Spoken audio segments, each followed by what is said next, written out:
चलिए बच्चों, तो आज हम लोग पढ़ेंगे प्रश्नावली 7.2 में हम लोग पढ़ेंगे ब्याज, है ना, ब्याज के बारे में। तो सबसे पहले ब्याज किसको बोला जाता है, तो आप लोग के पुस्तक में दिया है ना। यह हम लोग देख लेते हैं कि यदि हम लोग कोई भी धनराशि किसी को देते हैं, उदाहरण के लिए मान लो मैं किसी को 5,000 रुपये दिया, ठीक, और बाद में मेरे को क्या किया, 5,500 रुपये वापस किया 1 महीने के बाद, है ना, या जितना दिन भी बात किया। तो मैंने उसको 5,000 दिया था और वो मेरे को 5,500 दिया, ठीक। तो एक्स्ट्रा अर्थात अधिक कितना दिया वो, तो 500 रुपये अधिक दिया। तो ये जो अधिक रुपये हैं यही हमारा क्या कहलाता है, ब्याज कहलाता है। इसका मतलब है कि किसी धन पे, है ना, यदि हम लोग किसी को कोई धन देते हैं तो उसके बदले में हम लोग को अतिरिक्त और जो भी धन मिलता है उसी को हम लोग बोलते हैं ब्याज। ब्याज हमारा होता है 2 प्रकार का, साधारण ब्याज और चक्रवृद्धि ब्याज। तो सीधा हम लोग आ जाते हैं सूत्र में। साधारण ब्याज बराबर होता है मूलधन गुणित दर गुणित r बटा समय बटा 100। इसको हम लोग ऐसे भी लिख सकते हैं P गुणित R गुणित T बटा 100। मिश्र धन A, इसको A से डिनोट करते हैं ना, तो A बराबर होता है P, फिर पुस्तक में 1 धन R बटा 100 का घात n। चक्रवृद्धि ब्याज बराबर मिश्र धन ऋण मूलधन, इसे हम लोग अगर इसमें लिखें तो ये सर्कल इंटरेस्ट होता है CI बराबर A माइनस P। अब इसी से संबंधित प्रश्नावली में है, पहला हमारा क्वेश्चन है यहाँ पे मूलधन बराबर 7,000 रुपये, दर बराबर 10% वार्षिक और समय बराबर हमारा 4 वर्ष। अब हम लोग को इसका चक्रवृद्धि ब्याज और मिश्र धन दोनों ज्ञात करने के लिए बोला है इसमें, है ना। प्रश्न में है हमारा मिश्र धन भी ज्ञात करना है और चक्रवृद्धि ब्याज भी, ठीक। तो दोनों ज्ञात करने के लिए सबसे पहले हम लोग को मिश्र धन निकालना पड़ेगा। तो हम लोग जानते हैं मिश्र धन A बराबर P, फिर 1 धन R बटा 100 का घात n।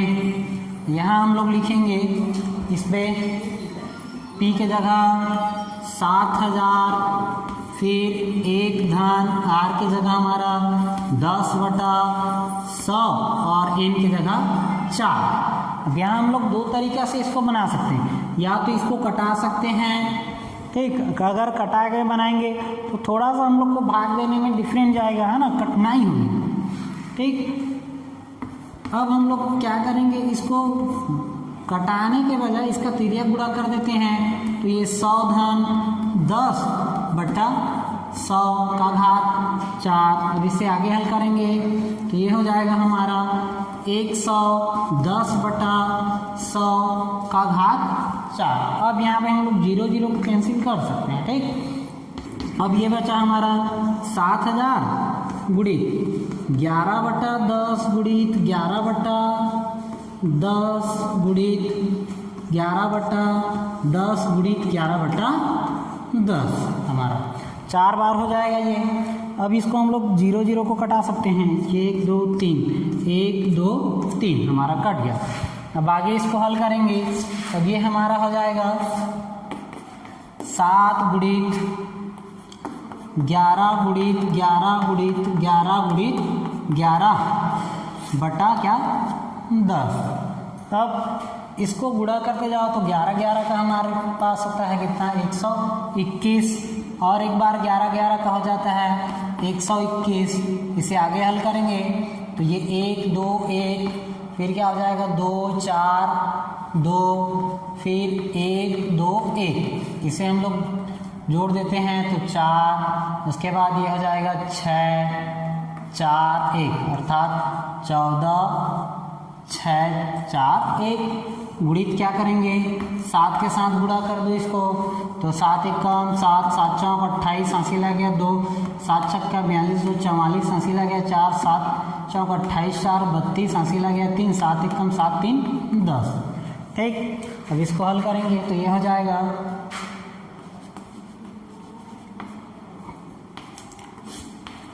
1 इतना। इसके बाद हम लोग को क्या करना है, यहाँ पे 1 0 है तो एक संख्या के बाद हम लोग को क्या कर देना है, दशमलव डाल देना है यहाँ पर, है ना। यहाँ 7 है तो 7 शून्य भी लिख सकते हैं हम लोग, कोई दिक्कत नहीं है ना। एक संख्या अगर रहता है दशमलव के बाद तो केवल 7 है तो उसको 7 0 भी लिख सकते हैं। ये हमारा मिश्र धन आया, हमारा ए का मान आया, ठीक।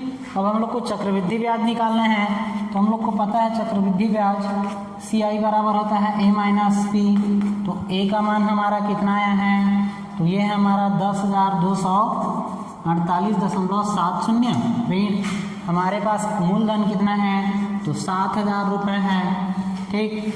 10,248 में 7,000 को हटाएंगे तो ये हो जाएगा 3,248.70 रुपये, ठीक।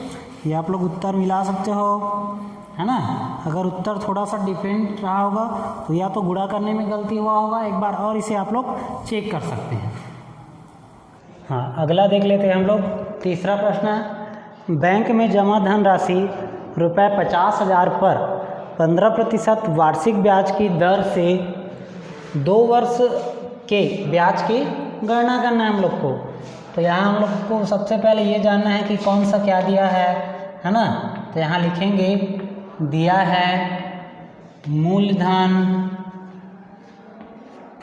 इसको हम लोग P से डिनोट करते हैं। तो P बराबर कितना, 50,000 रुपये, दर R बराबर है 15% वार्षिक। उसके बाद है हमारे पास समय T भी बोलते हैं और N भी बोला जाता है ना। तो समय है हमारे पास 2 वर्ष। अब आगे इसमें चक्रवृद्धि ब्याज की गणना करना है। तो चक्रवृद्धि ब्याज ज्ञात करने से पहले हम लोग को मिश्र धन निकालना पड़ता है। तो यहाँ हम लोग लिखेंगे सूत्र, मिश्र धन A बराबर होता है T 1 धन R/100 पूरे का घात N। अब इसे आगे हल करेंगे तो ये हमारा हो जाएगा P की जगह 50,000, उसके बाद 1 धन R की जगह हमारा है 15/100 का घात 2। अब हम लोग इसके कटा भी सकते हैं, बिना कटाए बनाएंगे तो थोड़ा सा आसानी होगा, है ना। तो यहाँ पे हम लोग बनाएंगे इसको 50,000, फिर इसको लिख सकते हैं हम लोग 100 एकम 100 धन 15/100 का घात 2 हो जाएगा ये। अब उसके बाद ये हो जाएगा 50,000, इसको हम लोग लिख सकते हैं 115/100 का घात 2। अब आगे लिखेंगे इसको तो ये हो जाएगा 50,000 गुणित 115/100 गुणित 115/100, ये हो जाएगा 2 ठो जीरो इसका, 2 ठो जीरो इसका, ये 2 जीरो, ये 2 जीरो कट गया। अब हमारे पास क्या बचा, तो यहाँ बचा है 5 गुणित 100, 15 गुणित 115। अब इन दोनों का पहले गुणा कर लेते हैं। तो वैदिक गणित में भी आप लोग पढ़े होंगे, है ना, शॉर्टकट में गुणा करने का तरीका। यहाँ पे हम लोग क्या कर सकते हैं, 5 × 6 = 25 और ये हो जाएगा हमारा इसका मान कितना, 12 और 11 का गुणा कर दो तो 12 एकम 12 हासिल आ गया 1, और 12 एकम 12 और 1 कितना 13, तो 132, है ना। तो ये हो जाएगा हमारा 5 गुणित 13,225। उसके बाद फिर 5 से गुणा करेंगे तो ये हो जाएगा 5 × 6 = 25, फिर ये हो जाएगा 5 दूनी 10 और 1 10 2 12 हासिल आ गया 1, 10 और 1 11 हासिल आ गया 1, 15 और 1 16 हासिल आ गया 1, 5 1 6। तो कितना है हमारा 66,125 रुपये, ये है हमारा, ठीक। अब इसे में हम लोग क्या निकालेंगे, चक्रवृद्धि ब्याज। तो चक्रवृद्धि ब्याज बराबर होता है क्या, मिश्र धन ऋण मूलधन। मिश्र धन हमारा कितना है, तो 66,125। ऋण मूलधन हमारा कितना है 50,000 रुपये। अब इसे घटा देंगे तो ये हो जाएगा 16,125 रुपये, अर्थात उसका ब्याज कितना होगा 16,125 रुपये। अगला देख लेते हैं 6वां प्रश्न। 3,000 रुपये का 8% वार्षिक ब्याज की दर से 1/2 अर्थात 1.5 वर्ष के चक्रवृद्धि ब्याज की गणना कीजिए जब ब्याज अर्धवार्षिक संयोजित हो। अब यहाँ पे हम लोग को थोड़ा सा ध्यान देना है ना, यहाँ पे बोला है हमारा अर्धवार्षिक, इसको 6 माही भी बोल सकते हैं ना प्रश्न में। तो हम लोग अब तक जो पढ़ रहे थे तो ये वाला स्टेप नहीं था, है ना। यहाँ तक हमारा क्वेश्चन रहता था तो हम लोग सिंपल तरीका से बनाते थे। अब यहाँ पे हम लोग को थोड़ा सा ध्यान देना है, तो दिया है करके लिखेंगे मूलधन सीधा P बराबर कितना 3,000 रुपये। अब यहाँ हमारा R का मान कितना है, तो R का मान है 8%, ये वार्षिक है ना, वार्षिक। तो हम लोग को ध्यान देना है कि अर्धवार्षिक बोला है, तो अर्धवार्षिक अर्थात 1 साल में कितना अर्धवार्षिक होगा 2 अर्धवार्षिक होता है।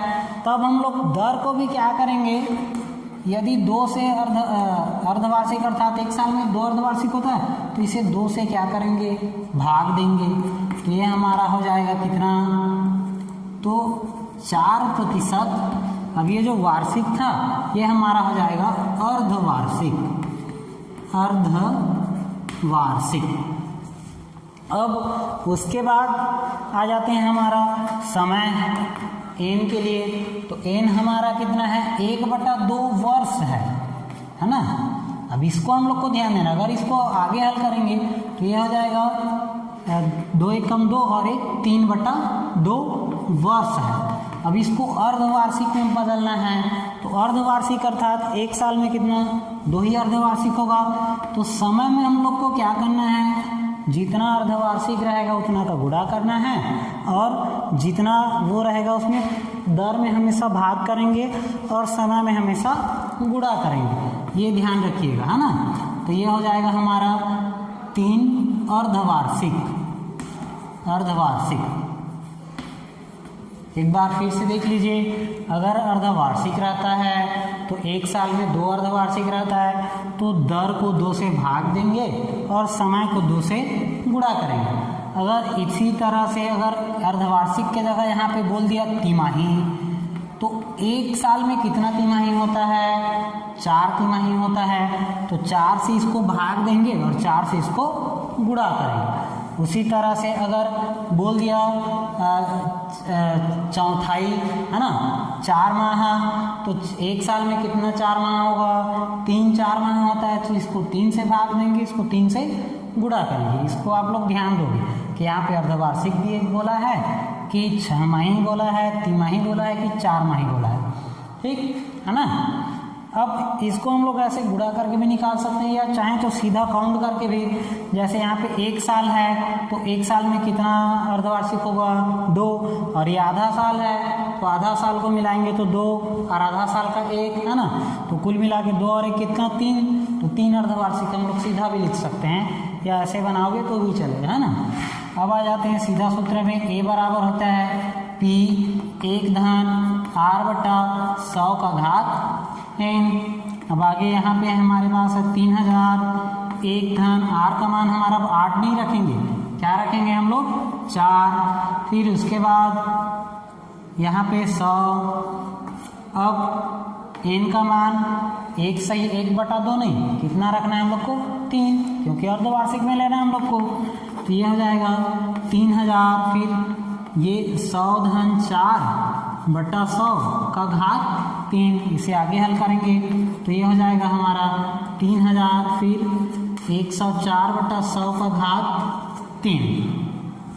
अब इसे आगे हल करेंगे तो ये हो जाएगा 3,000 गुणित 3 बार हम लोग लिखेंगे 104/100, 104/100, उसके बाद 104/100। अब इसे आगे हल करते हैं, ये 2 जीरो कैंसिल, और इसका तो यहाँ पे हमारा बचेगा 3 गुणित 104 गुणित 104 गुणित 104, पूरे का बटा हो जाएगा 10 गुणित 100 बचेगा। अब इतना सबको गुणा करना है हम लोग को, तो 104 और 104 को पहले हम लोग वैदिक गणित भाषा में गुणा कर सकते हैं अगर करना चाहेंगे तो, है ना। ये एक और तरीका रहता है, इस पे हम लोग इसका क्या ले सकते हैं, जितना भी अधिक रहता है उसके प्लस करके लेते हैं, उसके बाद उसका तिर्यक गुणा करते हैं। पहले इन लोगों का गुणा करेंगे तो 4 चौक 16 हो जाएगा ये हमारा, और इन दोनों में से किसी को भी या तो इसको या इसको जोड़ सकते हैं, तो ये होगा हमारा 108, है ना। ये 108 हो गया, 108 और ये 16 गुणित 104। फिर इसको गुणा करेंगे, जितना भी आएगा उसको 3 से गुणा करना। उसके बाद भाग देते समय ये ध्यान रखना, यहाँ गुणा करने के बाद जितना भी आया, है ना, तो 3 संख्या के बाद उतना दशमलव हम लोग को डाल देना है। उसके बाद आगे चक्रवृद्धि ब्याज कैसे निकालते हैं उसी तरह से आप लोग बनाओगे।